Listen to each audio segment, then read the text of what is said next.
Guildhall, London. 16th of November, 1848.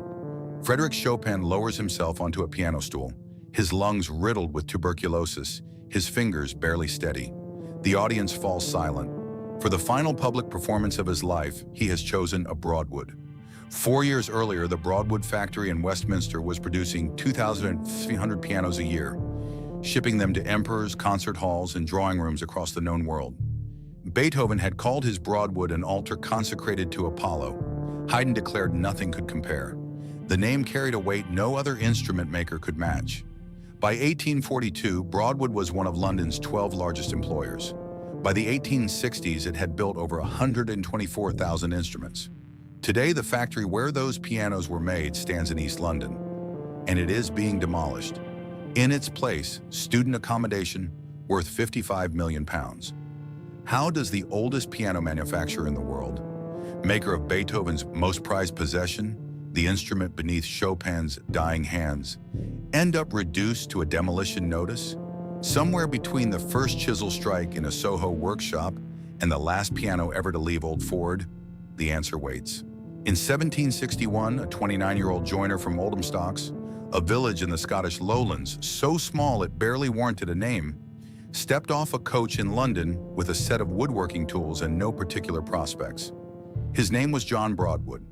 He had no capital, no connections, and no reason to believe that within 12 years he would control the most important musical instrument workshop in Britain. He found work almost immediately, which says something about the quality of his hands. Burkhard Schutte, a Swiss craftsman who had arrived in London some 4 decades earlier, ran a harpsichord workshop off Great Pulteney Street in Soho. Schutte was not merely successful, he was celebrated. His clients included Frederick, Prince of Wales, and Frederick the Great of Prussia. A Schutte harpsichord was not a purchase. It was a statement of rank. When the young Scottish joiner presented himself, Schutte recognized the precision of the work and took him on. What followed was not a fairy tale. It was something more deliberate than that. Broadwood spent 8 years learning every aspect of the trade, the grain of the wood, the tension of the strings, the geometry that determined whether an instrument sang or merely rang. He studied Schutte's methods with the patience of a man who understood that knowledge, accumulated quietly, was the only currency that mattered. And then in 1769, he married Barbara Schutte, the craftsman's younger daughter. Whether this was love, ambition, or some compound of both is a question the historical record declines to answer. What it does record is the outcome. In 1771, the aging Schutte formally handed over the running of the business to his son Burkhard the Younger and to Broadwood jointly. 2 years later, in 1773, Schutte died. The workshop passed, by bequest, to both men. But it was Broadwood who became its effective head. The immigrant joiner from Oldhamstocks now ran the finest instrument-making operation in London. He might have been content to preserve what he had inherited. He was not. By the time Broadwood assumed control, the harpsichord was already in quiet trouble, though few in the trade were willing to say so aloud. The instrument had dominated European music for nearly 2 centuries. Its mechanism was fixed. Quills plucked strings, producing a sound that was bright, precise, and entirely unable to vary in volume, regardless of how hard the player struck the keys. For the drawing room music of the Baroque, this had been perfectly adequate. But taste was shifting. Audiences wanted something that could whisper and roar within the same passage. Something that responded to emotion, rather than merely recording it. The piano offered exactly that. Its mechanism used hammers rather than quills, allowing the player's touch to govern the sound directly. The instrument had been developing across Europe since the early 1700s, but it remained technically inconsistent and commercially marginal. Most harpsichord makers regarded it with the skepticism that established craftsmen reserve for anything that threatens to make their expertise obsolete. Broadwood regarded it differently. Through the 1770s and 1780s, he began systematically improving the instrument. He moved the rest plank, the block of wood that held the tuning pins, to the back of the case, improving stability. He replaced the hand stops with pedals. In 1789, at the suggestion of the Bohemian pianist Jan Ladislav Dussek, he extended the range of his grand piano beyond 5 octaves and then to a full 6 octaves by 1794. Each change was methodical, grounded in physics rather than fashion, and each brought the instrument closer to the range of expression that serious composers were beginning to demand. In 1785, Thomas Jefferson, then American minister to France and a keen amateur musician, visited Broadwood's workshop on Great Pulteney Street to discuss the new instruments. He left impressed. The visit was a signal. Broadwood pianos were no longer a craftsman's experiment. They were attracting the attention of the world. In 1793, Broadwood made a decision that was either visionary or reckless, depending on one's perspective. He ceased production of the harpsichord entirely.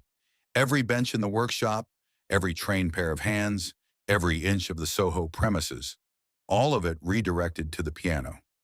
No other major maker had gone so far.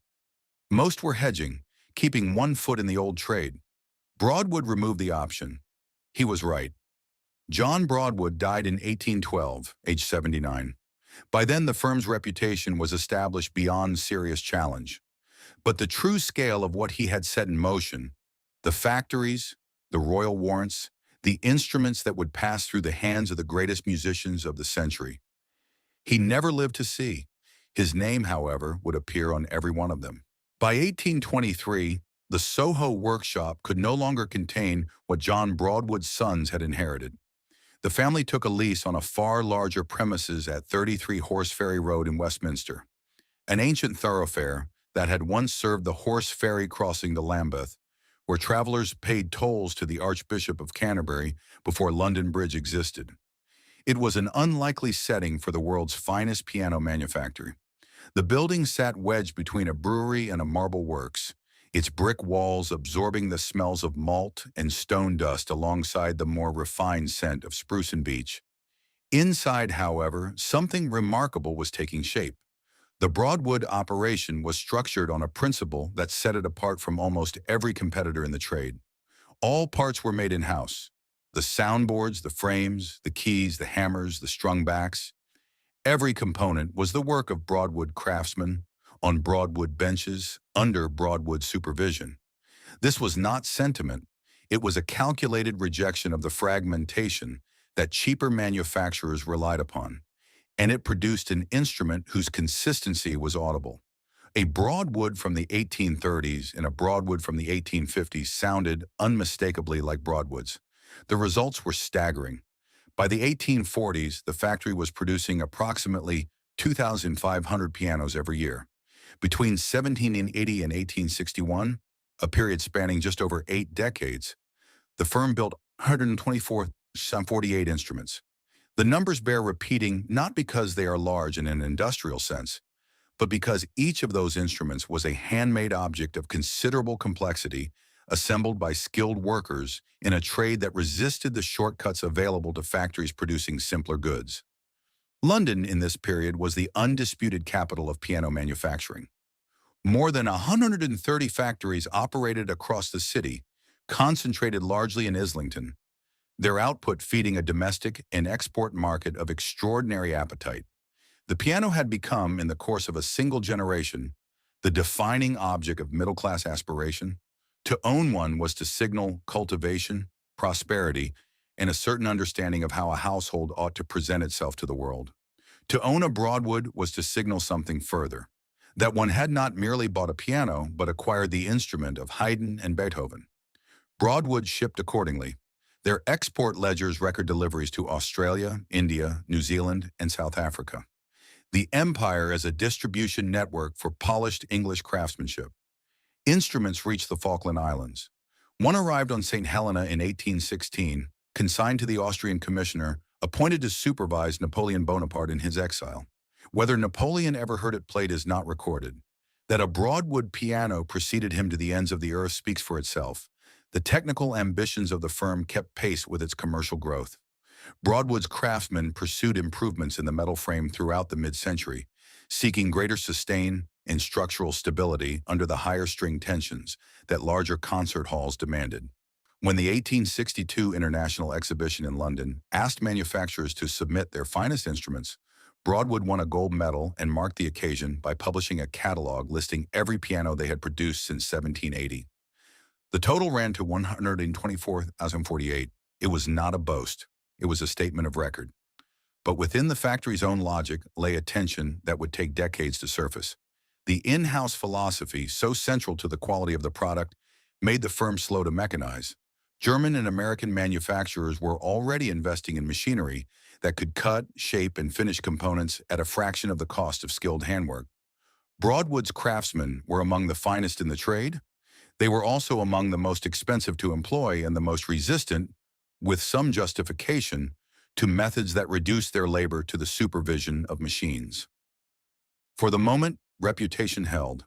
A Broadwood was not purchased on price. It was purchased because no other piano sounded quite like it, and because the name on the fallboard carried 2 centuries of accumulated trust.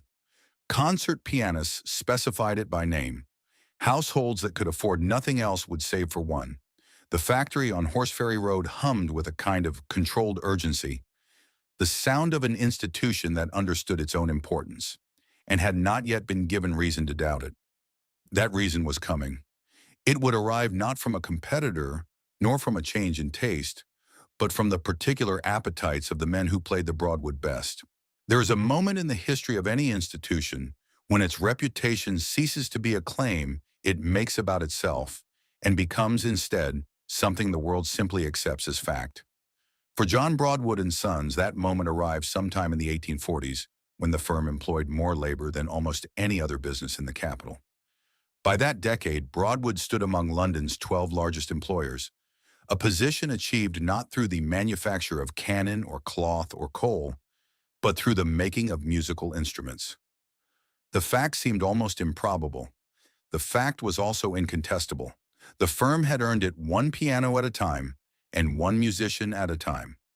Joseph Haydn was among the first of the truly great to confirm what Broadwood already suspected about its own instruments. When Haydn arrived in London in 1791 for the first of his celebrated visits, he encountered the Broadwood Grand and declared that no instrument he had previously played could compare with it.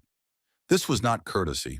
Haydn was not a man given to empty flattery, and he was, by 1791, the most admired composer in Europe. His endorsement carried a weight that no advertisement could manufacture. Word moved through the concert halls and drawing rooms of London with a velocity that the firm's own salesmen could not have achieved in a decade of effort. But it was what happened in Vienna in the winter of 1818 that would fix the Broadwood name in musical history beyond any possibility of revision.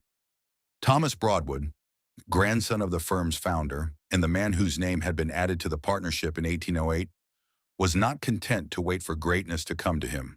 He traveled to the continent specifically to call upon Ludwig van Beethoven, who was by then living in Vienna in a condition of advancing deafness that had reduced his ability to perform, but had done nothing whatsoever to diminish the force of his composition. Beethoven was 57 years old. He was difficult, brilliant, and notoriously suspicious of gestures that smelled of commerce. Thomas Broadwood brought him a piano.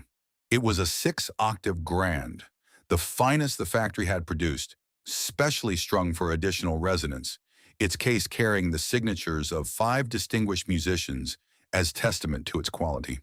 Beethoven received it with an emotion that contemporaries found striking even by his standards. He called it, in a letter written shortly after, an altar upon which he would place the choicest offerings of his mind to the divine Apollo. He kept it for the remainder of his life. When he died in 1827, the Broadwood Grand was still in his rooms. For Thomas Broadwood, the journey to Vienna was the defining act of his career, the moment at which the firm's ambitions and the century's greatest musical mind met and recognized one another. He would not live to see the full extent of what that moment had seeded. He died in 1828, his name carried forward by the company that bore it, his own story largely absorbed into the larger narrative of the family enterprise. History remembers the piano. It has been less diligent about remembering the man who carried it over the Alps. The Beethoven piano was not an isolated case.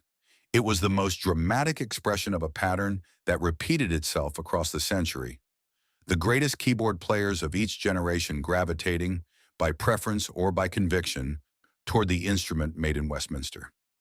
Frédéric Chopin arrived in London in the spring of 1848 in a condition that those around him described with the careful understatement of people who do not wish to acknowledge how little time remains.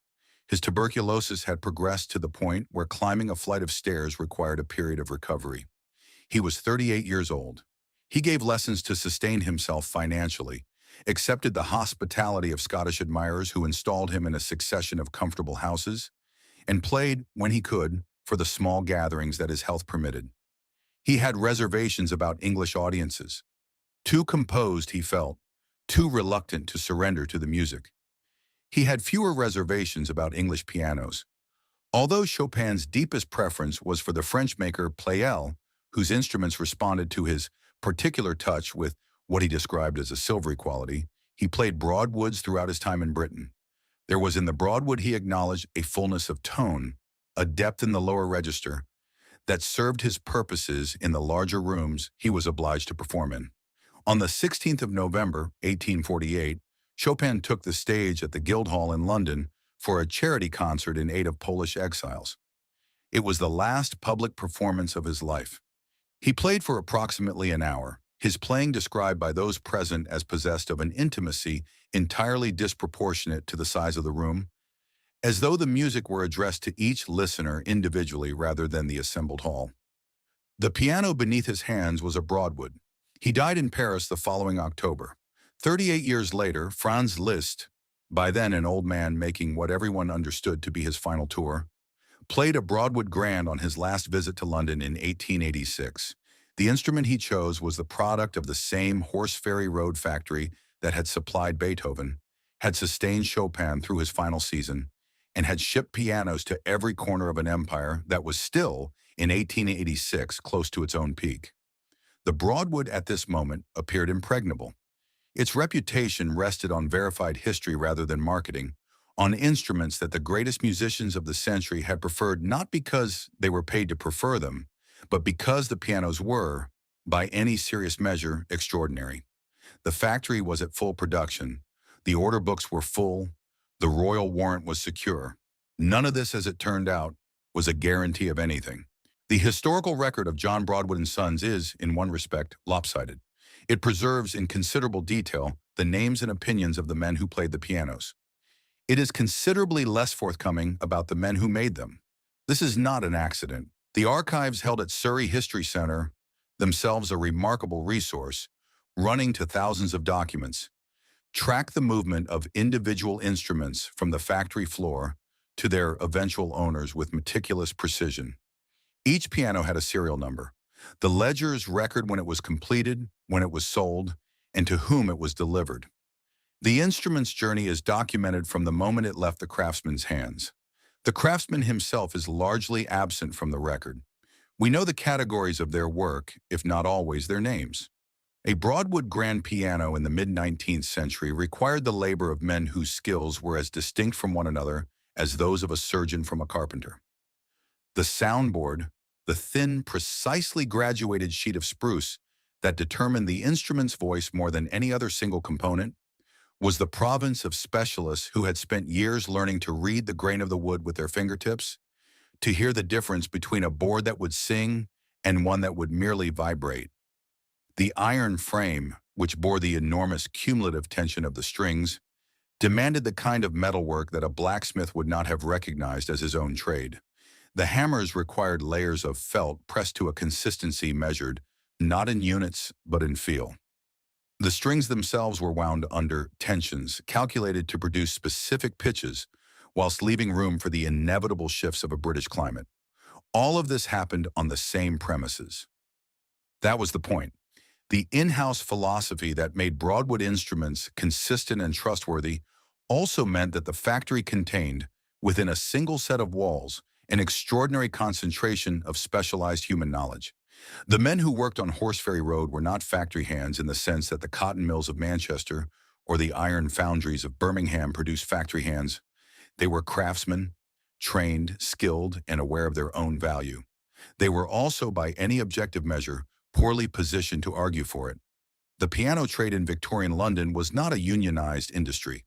The craftsmen's leverage lay in the scarcity of their skills rather than in any collective organization, and that leverage diminished steadily as the century progressed. German and American manufacturers were mechanizing with a speed and commitment that the British trade was reluctant to match. By the 1870s, firms in New York and Hamburg were producing instruments at a cost per unit that Broadwood's hand-finishing methods could not approach. The gap was not initially audible in the quality of the instrument. A Broadwood still sounded better than most of what the mechanized factories were producing, but the gap was visible in the price list, and in a market that was expanding rapidly downward into the homes of families for whom a Broadwood was aspirational rather than attainable, visible price differences had consequences. Broadwood's response was characteristically deliberate and characteristically slow. The firm commissioned advice from scientists and engineers during the 1840s, an early and rather unusual acknowledgement that instrument making had become as much a technical discipline as a craft tradition. Improvements to the metal frame followed, pushing the instrument toward greater power and sustain. But the fundamental model, skilled men working by hand, producing components to exacting tolerances that machines of the era could not reliably replicate, remained intact. It was a point of pride. It was also, increasingly, a point of vulnerability. Meanwhile, the men on the factory floor inhabited a world entirely remote from the concert platforms on which their work was celebrated. Consider the distance. In 1818, when Thomas Broadwood carried a Broadwood Grand over the Alps to present to Beethoven in Vienna, the composer received it with something approaching reverence. He called it an altar. He kept it in his rooms like a relic. The piano, this specific object, built on a bench in Soho by craftsmen whose names are not recorded, became part of the furniture of musical legend. It was handled by the hands of the greatest composer of the age. It was played in rooms where some of the 19th century's most significant music was first heard. The men who built it would not have been admitted to those rooms. This is not a simple matter of class grievance. It is a structural observation about how the value of skilled work was distributed in 19th century Britain. The craftsman's contribution was essential and was understood to be essential. Without the accumulated expertise of the Broadwood workshops, there was no altar, no Beethoven piano, no Chopin at the Guildhall. And yet the economic logic of the trade ran in a single direction, upward toward the owners and the reputation they cultivated, and outward toward the clients whose endorsements sustained that reputation. The craftsman occupied the center of the entire enterprise and remained in all the ways that the historical record measures such things at its periphery. By the time the lease on Horseferry Road expired in 1902, and the firm moved its production to Old Ford Works in Hackney, a larger facility, equipped with new machinery and organized along more explicitly industrial lines, the old balance between craft and manufacture had already begun to tip. The new factory was a necessary concession to economic reality. The machinery installed there could perform tasks that had previously required years of training. Some of that training became, with the arrival of the machines, redundant. The craftsmen who had carried the knowledge in their hands and the grain-reading precision of their fingertips and the calibrated judgment of their ears found that modernity had a use for their labor, but a diminishing need for what distinguished it. They had built instruments that Beethoven called sacred. The century that followed would not treat their own skills with equivalent reverence. The move to Hackney in 1902 was presented in the trade press of the time as a triumph of modernization. The Old Ford Works on the Stour Road was a purpose-built facility, larger and better equipped than anything the firm had previously occupied, and the editors of The Engineer devoted considerable space to a description of its new machinery and methods. Broadwood, the coverage implied, had entered the 20th century with its ambitions intact and its methods refreshed. The photographs show a clean, well-lit factory. The caption writers were enthusiastic. What the photographs did not show was the degree to which the move represented an acknowledgement of pressure rather than an expression of confidence. The Horseferry Road lease had expired, that much was straightforward. But the investment in new machinery, the reorganization of the production floor, the diversification into player pianos, instruments that played themselves, operated by pneumatic mechanisms fed by a punched paper roll, these were the responses of a firm that understood the market was changing in ways that craft tradition alone could not address. The player piano was in its way a remarkable object. It required no musical training to operate, A household that possessed neither the time nor the aptitude for lessons could fill its rooms with music by the simple act of pumping a pair of pedals. Broadwood produced them from 1902 onwards, and they sold. The firm even manufactured one sufficiently robust to accompany an expedition to the most inhospitable terrain on Earth. In 1910, a Broadwood player piano was loaded onto a ship bound for Antarctica as part of Captain Robert Falcon Scott's Terra Nova expedition. It was carried to the first base camp and installed, against all geographical logic, in the expedition's winter quarters. On the ice, in temperatures that cracked timber and froze ink in its bottles, the instrument was played. The men gathered around it in the brief periods between the brutal work of survival and scientific observation, and they listened to music produced by a mechanism built on the Stour Road hackney. It was, in its absurdity and its poignancy, a perfectly Broadwood moment. The instrument of Beethoven and Chopin, operated by a paper roll, performing for frostbitten explorers at the end of the world. It was also, without anyone recognizing it as such, the last moment of uncomplicated Broadwood glory. On the 4th of August 1914, the factory on Stour Road was on its annual summer holiday. The workers had laid down their tools. The production floor was quiet. Somewhere in London that morning, the cabinet was meeting. Across Europe, mobilization orders were being distributed to armies that had been waiting, with varying degrees of patience, for exactly this moment. By the evening, Britain was at war with Germany. The Broadwood ledgers record the day with an inadvertent precision that no journalist could have contrived. On the 4th of August 1914, a piano was sold to Selfridges. The entry sits in the porter's book like a fragment of a vanished world, a routine commercial transaction completed on the last morning before routine commercial transactions ceased to be possible. By the end of that month, 7 pianos had been dispatched to New Zealand. They were among the last instruments to leave the factory under anything resembling normal conditions. Within weeks, the machinery at Old Ford was being assessed for war production. The War Office had requirements that Broadwood's facilities could meet.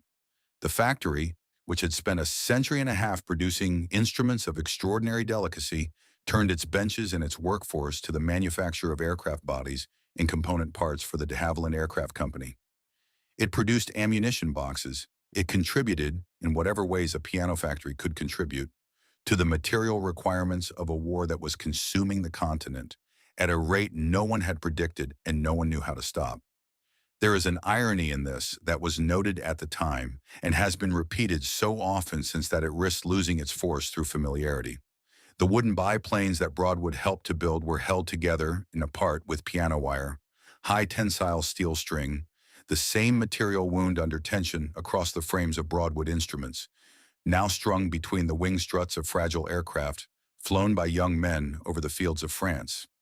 The firm that had provided Beethoven with an altar had become, by the logic of total war, a supplier to the Royal Flying Corps. The war ended in 1918. The factory resumed piano production, but the market it returned to was not the market it had left. 4 years of industrialized slaughter had altered, in ways both measurable and indefinable, the appetite of British households for domestic music making. The gramophone, which Broadwood had briefly and not entirely convincingly diversified into during the 1920s, was positioning itself as the technology of the future, cheaper than a piano, requiring no skill, filling a room with the recorded voices of musicians rather than the effortful approximations of the household's own. The middle-class drawing room, which had driven Broadwood's extraordinary expansion across the Victorian era, was reorganizing itself around new objects and new habits. The order books did not collapse overnight. They contracted, slowly at first, then with a steadiness that left no room for comfortable interpretation. The firm moved production again to Kingsbury Works at the Hyde in Hendon as the decades passed and the economics of the trade continued their patient, remorseless work against everything that had once made the Broadwood factory seem permanent. The Old Ford chimney kept its smoke until it didn't. There is no single document in the Broadwood archive that records the precise date on which the last piano left the Old Ford Works. History, when it concerns itself with endings, tends to preserve the dramatic closures, the signed armistices, the final editions, the last trains. The quieter terminations, the ones that happen not with ceremony, but with the gradual absence of sound, are harder to fix in the record. What the archive establishes is a trajectory. By 1950, production at Stour Road had ceased. The firm had moved. The factory that had stood at the center of Broadwood's identity for nearly half a century was done.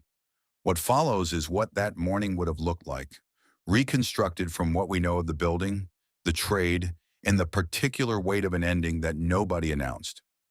October light in Hackney arrives late and leaves early.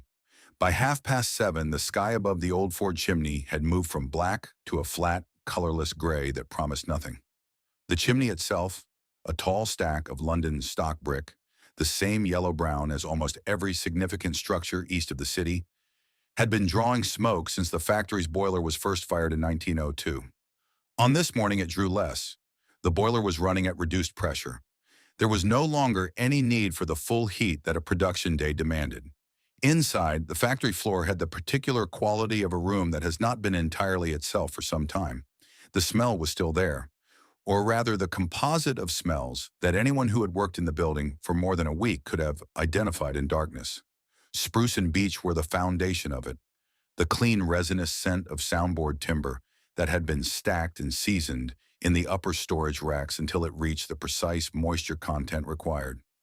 Beneath that, the sharper chemical notes of varnish and size, the glues and sealants applied to the casework at various stages of completion. And beneath that, almost inextricably woven into the brickwork and the floorboards, the faint metallic trace of high tensile steel, the wire that had been wound and cut and tuned on these benches for 48 years. A piano is, when you examine it without sentiment, an object of implausible ambition. It asks that wood, metal, felt, and leather be assembled into a mechanism capable of producing, from a single instrument, a dynamic range from the barely audible to the physically forceful, across 7¼ octaves, with a consistency of tone that holds across every register and a reliability of action that persists through decades of daily use in rooms of varying temperature and humidity. The number of individual components required to achieve this runs to several thousand. The number of decisions a craftsman makes in the course of assembling them, decisions about tension, about fit, about the pressure of a finger against a hammer shank to test its give, is effectively uncountable. On the benches that remained active in the factory's final weeks, those decisions were still being made. An unfinished instrument does not wait courteously for the commercial situation to resolve itself. Its components, once shaped and joined, begin a slow conversation with the atmosphere around them. Wood moves. Glued joints either hold or they begin, almost imperceptibly, to release.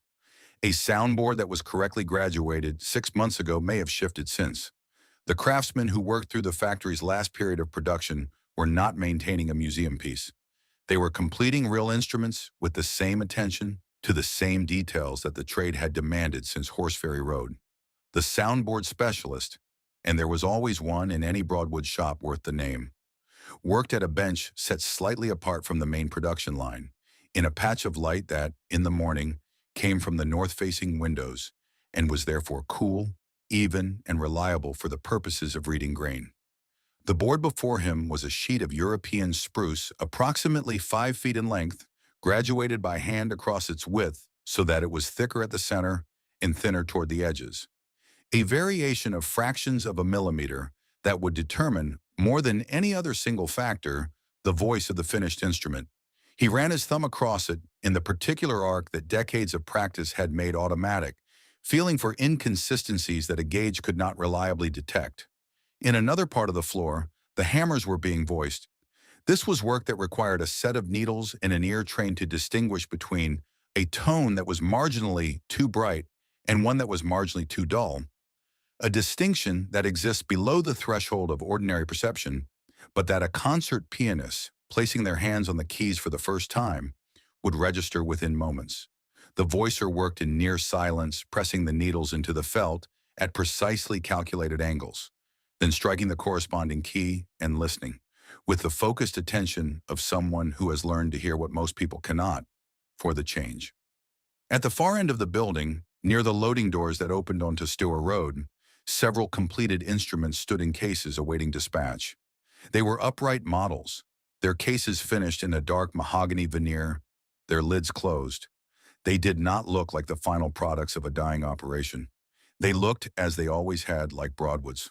By mid-morning, the boiler had settled to its reduced rhythm, and the building carried a quiet that was different in texture from its usual working silences. A factory that is producing things has a background hum even in its quieter moments.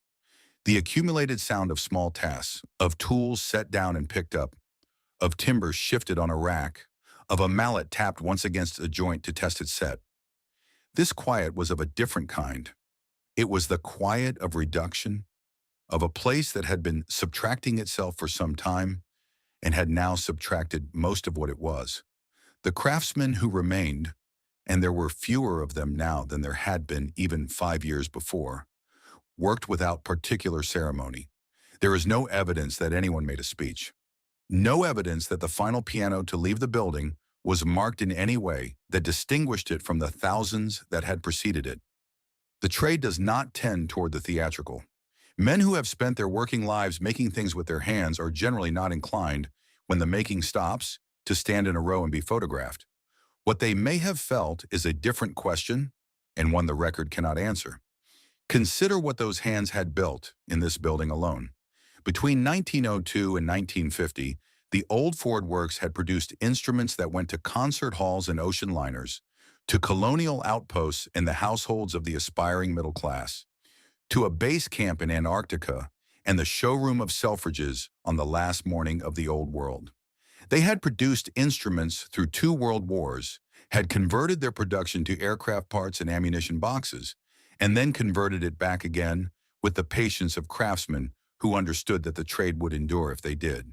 They had maintained, through all of it, a standard of workmanship that the firm's reputation required, because the reputation was not an abstraction to the men on the floor. It was the reason their particular skills retained any value at all. The last instrument was completed. The last string was tuned. The last hammer was voiced to the satisfaction of the last man to voice it. Then the benches were cleared. The tools went into their cases with the deliberate movements of men who knew precisely where each one belonged. The result of habits so deeply ingrained that they had ceased long ago to require conscious direction. The finishing materials were capped and stored. The remaining stock of soundboard timber, stacked in the upper racks with the same care it had always been given, would need to be assessed for transfer or disposal. Timber this well-seasoned was not to be wasted. The loading doors were closed. The main lights, which had illuminated decades of careful work, were switched off section by section. The factory floor retreating into the dull gray of the October afternoon, coming through the high windows. The chimney above Stour Road stopped drawing. Outside, London 1950 was conducting its own complicated argument with the recent past. The bomb sites were still visible across the East End, cleared of rubble now, many of them, but not yet built upon. Their outlines tracing the geometry of a city that had been partly unmade and was working out, at a pace that satisfied no one, how to remake itself. The piano in this city and in this moment was not the instrument of reconstruction. That role belonged to the new council estates rising in the suburbs, to the prefabricated housing delivered in sections to cleared ground, to the public architecture of the welfare state. The drawing room around which the Victorian piano trade had organized its entire commercial logic was being replaced by something more modest and differently arranged. The craftsmen who walked out of Old Ford that final afternoon walked into a city that was becoming, with some urgency, a place in which what they knew how to do mattered considerably less than it once had.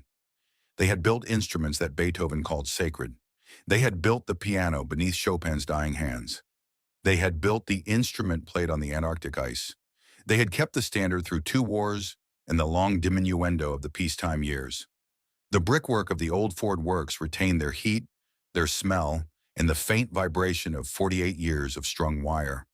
It would retain all of these things in diminishing traces for the 75 years that followed, through the decades of vacancy, through the planning applications, through the surveys and the assessments and the eventual awarding of contracts, until the machinery of a different kind arrived and began, with professional efficiency, to take the walls apart.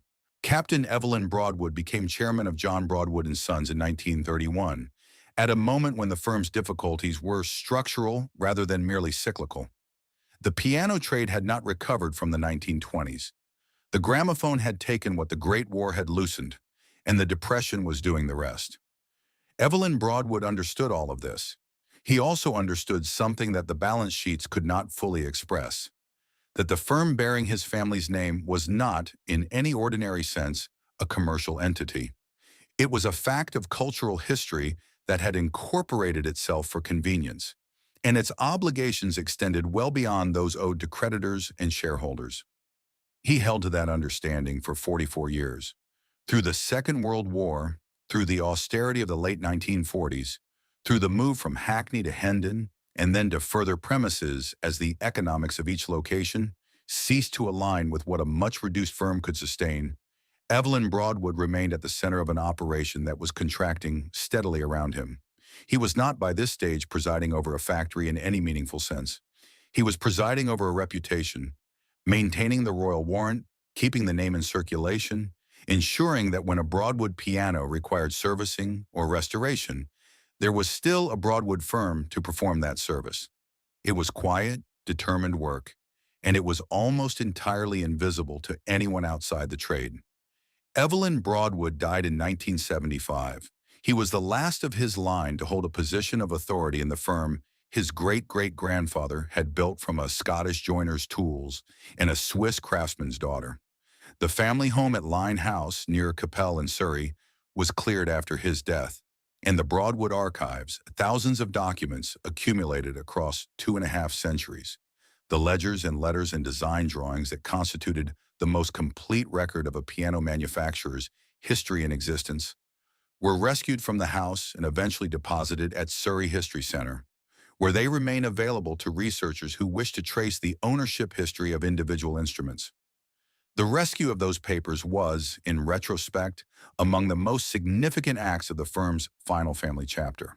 Without them, the history of 124 48 pianos would have been largely unretrievable. After Evelyn Broadwood's death, the firm passed through a period of increasing difficulty that those connected to it described with characteristic British restraint as challenging. By the early 1980s, the challenge had become a crisis. The company was close to insolvency.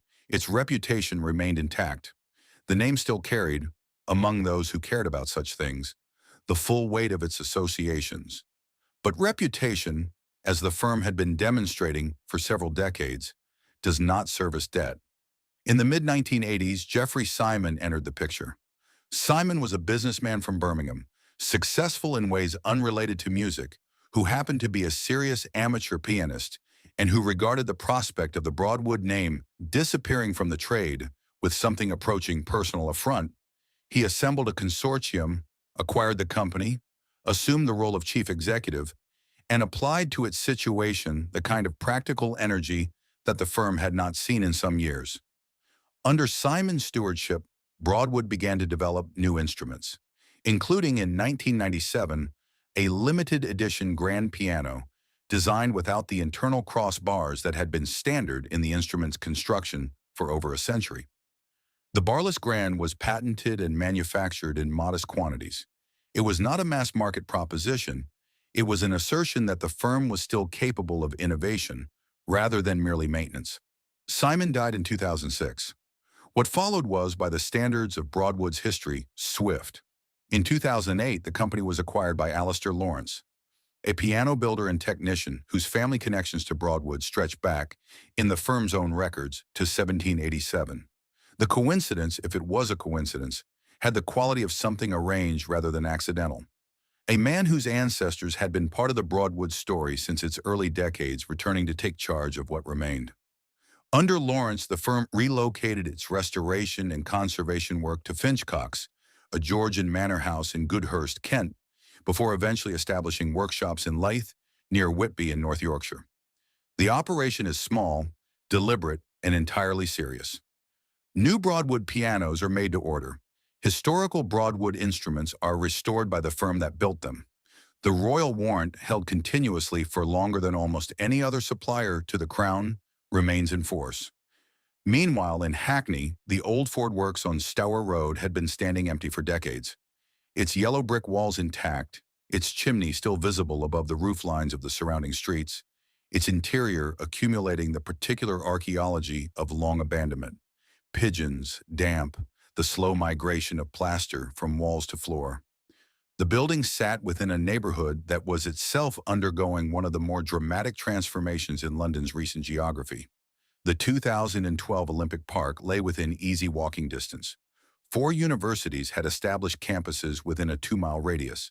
The population of the area was young, educated, and in need of somewhere to sleep. In 2021, plans were announced for a student accommodation complex on the old Ford site. The project, valued at £55 million, was designed to serve the universities clustered in the surrounding streets. Queen Mary at Mile End, the University of East London at Stratford, Loughborough University's London Postgraduate Campus, and University College London's presence in the Olympic Park. By October 2025, construction was underway. The developers committed to preserving the chimney and the original boiler house as heritage features within the new development. The chimney that had drawn the smoke of 48 years of piano manufacture would remain standing, incorporated into a building full of student bedrooms. Beethoven had called the instrument made beneath that chimney an altar. The altar's foundry was becoming accommodation. The students who would sleep there would, in all statistical likelihood, know nothing of what the walls around them had once contained. The archive at Surrey History Centre occupies a climate-controlled reading room in Woking, 40 minutes by train from the city that the Broadwood firm helped to define. Researchers who visit to consult the collection are presented with materials that span nearly 3 centuries. Letters in copperplate hand, ledger books whose columns record the movement of individual instruments with the precision of a counting house, that understood, from its earliest days, that each piano had a life independent of its maker. The serial numbers run from the first instruments of the 1780s to the mid-20th century, and for each one the record shows where it survives, the date of completion, the date of sale, and the name of the original purchaser. It is, among other things, a census of where music went. Some of the destinations are grand enough to have found their way into other histories. The piano dispatched to Baron Sturmer on St. Helena in 1816, the Austrian commissioner charged with supervising Napoleon Bonaparte in his island exile, sits in the ledger as a routine entry, its serial number and dimensions noted alongside the delivery instructions and the date it was taken to Portsmouth for loading. Napoleon's proximity to a Broadwood piano is recorded not as a curiosity, but as a commercial transaction. The firm shipped to wherever the order required. The Alps had not detained Thomas Broadwood. The South Atlantic was not a problem either. Other entries carry their significance more quietly.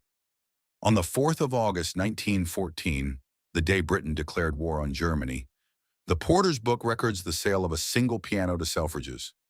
Somewhere in that department store on that particular morning, a transaction was completed and a piano changed hands while the cabinet met and the telegrams moved between capitals and the century arranged itself into its worst configuration. The piano went to Selfridges. History went elsewhere. The ledger recorded both with equal indifference. A Broadwood upright was shipped to the Reverend L.E. Brandon, colonial chaplain at Port Stanley in the Falkland Islands, on the 25th of May, 1881. 5 Broadwood pianos were removed from the Royal Mail ship Otranto in August 1914, when the Admiralty requisitioned the vessel for military service. The Otranto was sunk in a collision in 1918, taking more than 400 lives. The pianos that had been unloaded from her 4 years earlier survived the war in whatever rooms they had been delivered to. The ship did not.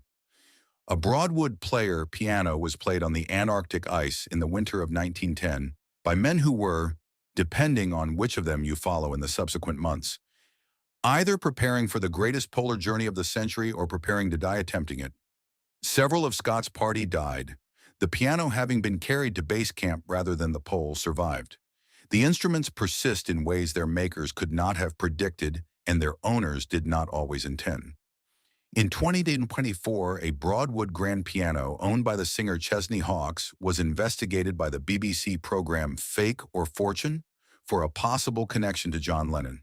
The theory that Lennon had once owned this specific instrument was not proven. What the investigation did establish through the firm's own records, was that Lennon had at one point owned a Broadwood upright piano. The serial number existed. The ledger had an entry. 2.5 centuries of careful record-keeping had preserved, in a climate-controlled room in Woking, the paper trail of a piano that passed through the hands of a Beatle. John Broadwood and Sons continues to operate. Its workshops, currently located in North Yorkshire, produce new instruments to commission and restore historical Broadwoods with the expertise that only the firm that built them possesses. The scale is entirely different from what it was. The 2,500 pianos a year of the Horseferry Road Peak have given way to a handful of instruments annually, each one a considered object rather than a product of industrial rhythm. The royal warrant remains in force. The name on the fallboard is the same name that appeared on the instrument Beethoven received in Vienna in 1818 on the piano beneath Chopin's hands at the Guildhall in November 1848, on the instrument played on the Antarctic ice, on the one sold to Selfridges on the last morning of the Old World. In Hackney, the chimney above the former Old Ford Works rises above a construction site. The brickwork that absorbed 48 years of piano wire tension and soundboard timber and the particular silence of craftsmen concentrating is being incorporated, by degrees, into the infrastructure of a student accommodation complex worth £55 million. The boiler house will be preserved, the chimney will remain. The developers have spoken of heritage and social value and the importance of the area's industrial history. The rooms being built around it will be occupied by people who are, on the whole, young. Some of them will study music. Some of them will play the piano. Almost none of them will know, when they pass beneath the chimney on their way to lectures or to sleep, what was made in the building whose bones now form the walls of the place they live. Perhaps it does not matter. The pianos are still out there, in concert halls and private houses and restoration workshops and climate-controlled collections. Their serial numbers traceable to a set of ledgers in a reading room in Woking, their voices carrying, in the best of them, something of the accumulated knowledge of craftsmen whose names the record did not always trouble to preserve. The music does not require the building. It never did. What it required was the hands.